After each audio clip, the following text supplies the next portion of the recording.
We are talking about going green with one major mining company. Australian mining company Fortescue Metals Group is taking new steps in decarbonization by using a new battery in a prototype for a zero-emissions mining truck. Joining me right now live here in Davos is the founder and executive chairman of Fortescue Metals Group, Andrew Forrest. And Andrew, it's great to have you this morning. Thank you for having me. Thank you so much for joining us. I want to first start 30,000 feet. Andrew, get your take on what's going on in the global economy, because, look, you have a firsthand view of this in your mining business. You see the supply and demand. Are you expecting a recession this year? I think if there's going to be a recession, it will be short, but I'm not betting on a recession. You've got this pent-up major demand in China. I speak to people all over China. The fact that COVID restrictions are coming off, there's so much energy, so much pent-up demand. So I think China will be strong. Everyone's talking down North America. What they're missing is green energy.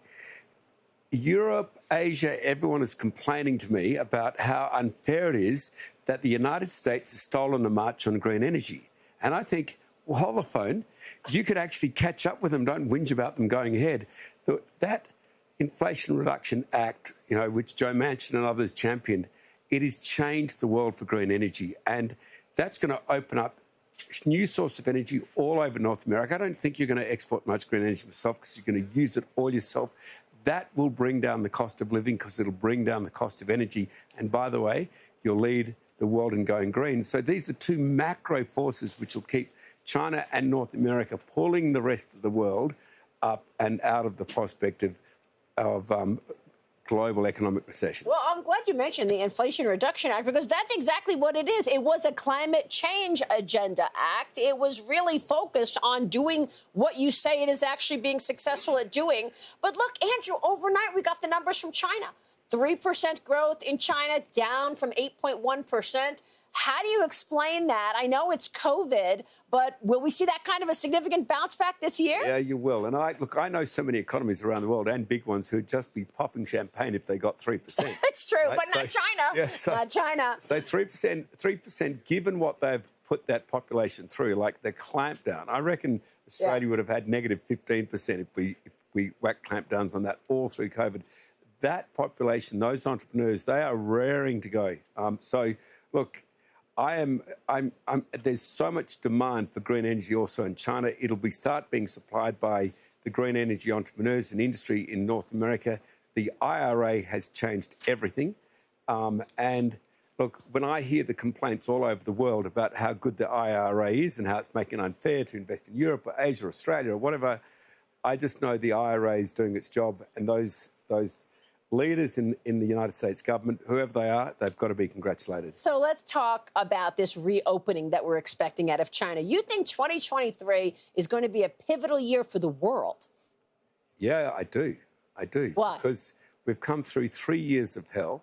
You had this cruel, unjust invasion to try and exploit the economic uncertainty of the free world start a year ago, and it's now rolled into, it's very close to its second year, and it caused so much uncertainty. That was designed. That was meant to destabilise the West coming out of COVID, this very recessionary era of COVID, and then you whack on a war, you drive up inflation, you drive up energy costs, and basically the world's got used to it. And the world, thank God, the Western world, and I'm really imploring Germany here, follow the lead of North America, push back hard on Russia, because we could actually enter an era if the Ukrainian people are successful and victorious, even getting Crimea back again.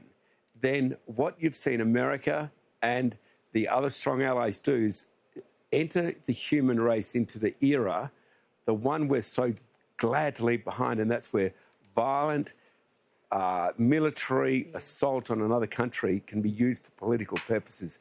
That era of man has got to come to an end, and maybe, just maybe, if Germany, Europe and the United States keep banding together and supporting Ukraine, we can bring that era to an end. Andrew, what's your take on pricing? I mean, we see pricing obviously aligned with supply and demand. That's very exciting. Keep going. Oh, my God.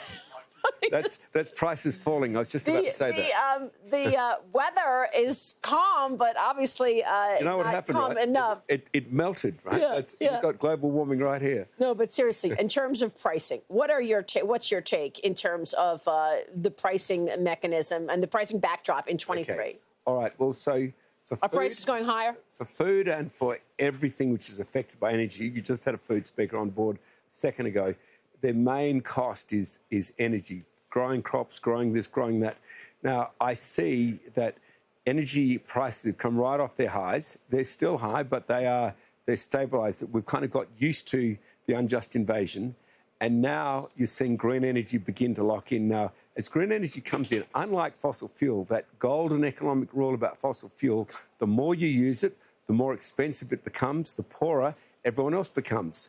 With green energy now locking in hard in the United States, that other economic rule, no one can deny it, it's fact. The more you use green energy, the cheaper it becomes and everyone else becomes better off. And where are your most important projects right now in terms of exploration as you continue to see this movement toward green energy and renewables? Well, so for green energy, we didn't have any projects in North America. Now we have 4 large projects emerging, thanks to Manchin's Inflation Reduction Act. In metals, we've got really strategic metals coming out of Latin America.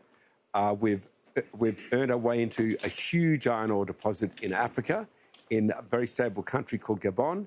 And, of course, we've had really good, solid discoveries continue for our own mines in Western Australia. We started this company, look, around 18 million tonnes. Everyone thought that was huge. Wow. We now do 200 million tonnes nearly. Oh, my goodness. That's amazing. We've had great growth and we're still going. Well, congrats to you, Andrew. Yes, it's great to have you. Thank you you so much. And we kept going even though the roof came down. Well, it's ice melted. That's it.